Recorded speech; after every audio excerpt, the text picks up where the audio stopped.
So this video is about the zone and how to stay in it, and yeah. So first of all, I need to probably explain in depth as to what the zone is. And yeah, so the zone is pretty much the place that you get to when you're feeling really great spiritually. Maybe you got done meditating, worshiping, doing whatever you do, and you're like feeling the bhakti like majorly, and it's really great. You feel God, you feel like you're really in tune with the self, and it's just really awesome, and you feel like nothing else matters, and like if you died it wouldn't even matter because you'd go right to God. That's pretty much what the zone is. It's pretty intense, you know, it's pretty intense. So yeah, so the zone would be like yourself is being charged, and think of yourself, your spirit, as like something that, you know, it has a battery, and to charge it is the only thing that can charge it is God's cord. Okay, so God's cord plugs into your head, and it has to go through your mind. So when there's things blocking your mind, it can't charge it because it's blocked, you know. So if it goes through the top of your head and into your spirit and into your soul, then it ultimately would have to go through a undistracted mind. So that's pretty much the biggest problem, is the distraction. Yeah. So I know it's really hard when you're distracted. There's so many things that can distract you, and you're feeling like there's no other way to get into the zone. So if you're not feeling it, you're feeling distracted, you don't know how to get back because you're so distracted. So here's some tips of what you can do.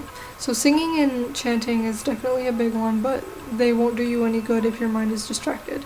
If your mind is distracted and you're just mindlessly singing or mindlessly chanting, it's pretty much like doing nothing. As I've said in a previous video, it's what's in your heart that counts. So if in your heart, you know what you're saying to God, and you know that you're saying his names, and you're thinking of him when you're saying his names, then your mind is clear enough to be charged.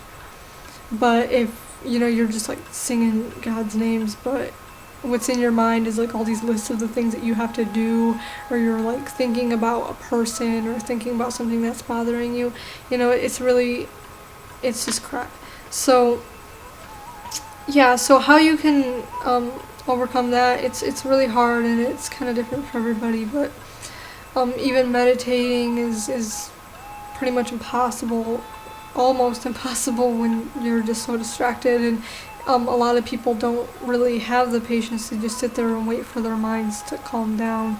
So what I suggest for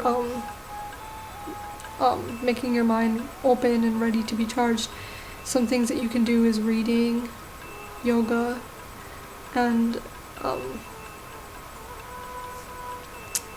like poetry, writing, you know, like maybe not poetry, but just writing in general, writing out your feelings, talking to God. Talking to God is a really big one. So first of all, I'm going to start with that. Talking to God. When all those distractions are on your mind, sometimes what people try to do, and I know from major experience, that what you try to do is you try to just like block it out and like convince yourself, oh, I can overcome it, it's going to go away. But that's really, really hard to do, and almost like it takes such a great, powerful person to do that. So talking it out and talking to God and saying like, oh, I have this on my mind and it's really bothering me, and I don't know what to do because all I want to do is feel you, but I'm just so distracted because of this and that. It's like you're just letting it all out and you're getting it out of the way. And once you tell God, you physically just like speak it out, you know, you're giving it to him. You're saying like, here's what it is. I don't want it anymore. Just please take all this that's getting in the way of what you want and what I want, what my true self wants is to feel you. So just take it. So you're just giving it all to him. And then that is a really big one. And writing it out, like I said, poetry, or like just writing it, you know, it doesn't have to be like fancy poetry, just typing it out or physically writing it out, pen and paper.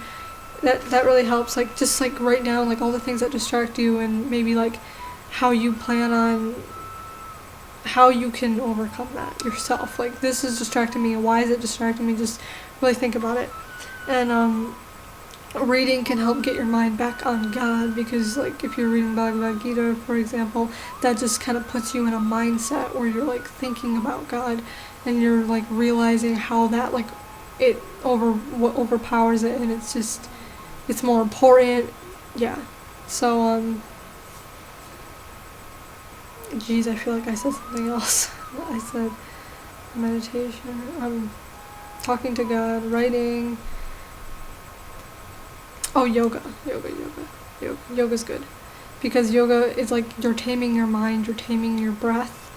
And when you can, not your mind, when you're taming your body and you're taming your breath, it's like taming your mind becomes easier, because like your body isn't, it's tense, you know, you hold a lot of stress and like pressure and tightness in your hips and like anything, you know, you loosen all that up, you're more like just kind of free, and you're able to just meditate easier. So yeah, those are really, really good ones, especially talking to God. Like, even if you don't physically talk, like even if you just sit down and meditate and like just reflect on it and talk to the God within your heart, that's really great too. Okay, and what not to do when you're not feeling in the zone. Absolutely do not feel like there's something wrong with you or something wrong with what you believe. Don't think like something's wrong, or like God doesn't love you, or like what's wrong with me, like why can't I feel it and other people can. Like, other people make it out like they're just always happy and they're always like in the zone. Nobody's like that. You know, I don't care how they act. They might be like, yep, I'm cool, you know, I'm always there. No. It takes so much practice. Nobody can just like always be there. It's almost impossible. Like, I understand like major sages and stuff like that. Like, sure, they're in the zone because they live in the zone like all the time. But the average person, no matter what their belief system is, they're not just always happily within it. So it's, no matter what they say, no matter what they convince you of, it's just, no. So it's absolutely normal. Don't judge yourself. Yeah, and also don't give in to material desires. Like, don't try to charge yourself with like a different charger. Like, you know that God's the only thing that can charge you. That emptiness that you feel, that God's the only thing that can charge it. Nothing else can charge it. Don't try to like watch TV or go on the computer, or try to find happiness in something else. Try to find complete. Don't try to think that it's gonna like fill the void, because it won't. So, and also waiting. Do not wait. Don't just like expect to like feel the zone without doing anything. You know, you have to really like try. And the more you wait, the worse it's going to be, and the harder it's going to be to go back into the zone. If you try to practice on getting in the zone like every day, it's much easier than like you feel really happy because you're in the zone, and then you're like, oh well, that's going to keep me charged for like a week, so I'm not going to give a crap anymore. Just like for example, your computer or your phone or whatever you charge, you physically do charge. You don't want to just like charge it, it's 100%, and then like don't ever charge it again until it's like, plug me in or I'm gonna die. You know, like when your computer's dying, you like run and like take it. Like, that's not good. You don't want to be at that desperation point. When it's starting to get low, you gotta charge it. And as a matter of fact, if you were smart, you'd always leave it plugged in. Like, I like to leave my computer plugged in all the time. So you're always wanting to just like, you're at 98%, you better go back, because, you know, I mean, I understand that it's so easy to become even like 2% charged, uncharged. It just goes away so quickly. But just make sure to maintain it so it doesn't get so low that it takes that much longer to become charged again. Yeah. Okay, another thing that can distract is the mental illnesses. Like I struggle with OCD, and that would be like religious OCD. I know a lot of people struggle with anxiety and disorders and depression and whatever. All these things are really distracting. So what I'm gonna do, since this video is like 10 minutes, I'm gonna make another video. I'll leave the link in the description. And yeah, so in that video I'm gonna I'm gonna give more insight on this chart that you can make. It's called the Overpower chart. It's like, yeah, I'll explain it. It's to help get to your goal. It also kind of is about the zone. Helps get over that, and I'll also explain some tips on helping OCD or anxiety or whatever. So I'll try to cover that. I don't want to make it all in one video because it'll be too long. So if you're interested in that, you can just watch that. Alright, so thank you for watching, and I hope it helped. Namaste.